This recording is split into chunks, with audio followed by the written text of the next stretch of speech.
right and wrong are such, they're just so contingent. I mean, you can be right in the wrong way, you can be wrong in the right way. You can be right up until the point where you start pressing your advantage to such a point that you become deeply, deeply wrong. People exist in space and time. And so I think that the job of a novel is not to preach or to scold or to assert one reality as more truthful than another, but ideally, I think, to give people an experience that then enlarges their life. In every other writing project I've ever embarked on, I've always had this moment of acceleration where everything starts just working. My word count starts increasing every day and it just kind of gets its own life. And that never happened with BIRNAM WOOD. It was a very slow book to write. And I think part of the reason for that was that every time I shifted point of view into a new person's consciousness, I had to remember what it was like to be them. There were certain points of view, the billionaire character, Robert Lemoyne, who, I mean, he has such arrogance about himself. He's so confident in his own abilities. He's so contemptuous and at times psychopathic, you know, that it was quite difficult to almost psych myself up when I began one of his sections to almost kind of look myself in the mirror and say, yeah, you know, you can you can be this monster.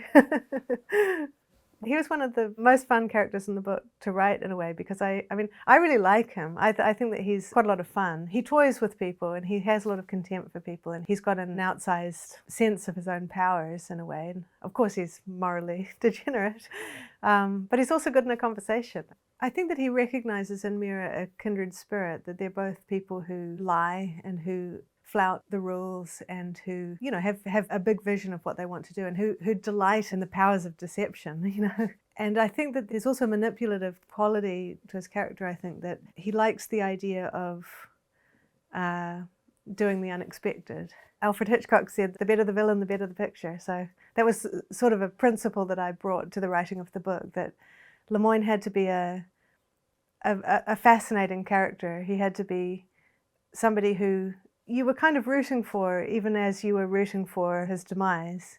The whole classical idea of the antagonist is that they complete the protagonist. They are the other half. Lemoyne, in a way, says to Mira, you know, let me invest in you, let me give this money to you. You could, in some ways, become me. At one level, that's part of the temptation that he's offering her.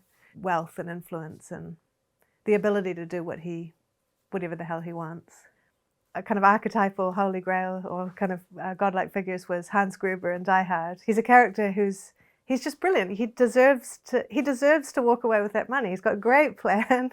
He's so funny. He's so good under pressure. He's got great one-liners. He can kind of adapt his fictions to meet the demands of the moment. So you're absolutely rooting for him to win at the end of that movie, and then you're so happy when he dies. He's brilliant.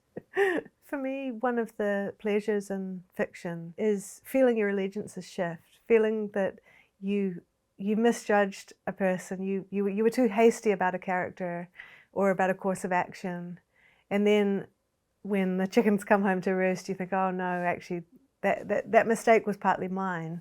It was a mistake of misapprehension or of identifying too closely with a character who then, kind of in classic tragic style, made the mistake of their own accord. You follow them into the fire in a way, and you follow them into the decisions that might be the wrong decisions. They might be the decisions that they thought were the right ones that end up leading them to a different place than they expected. And so I would be happiest if a reader were to tell me that their feelings about some of the characters changed over the course of the book. A few people have read it and have said that they really enjoyed the villainous billionaire character, which also makes me really happy, because I think the experience of loving a villain in a book it's just so much fun. It's allowing you to safely live out all sorts of fantasies, I suppose, that actually in real life nobody would want to be in that situation, but in fiction you can just enjoy it.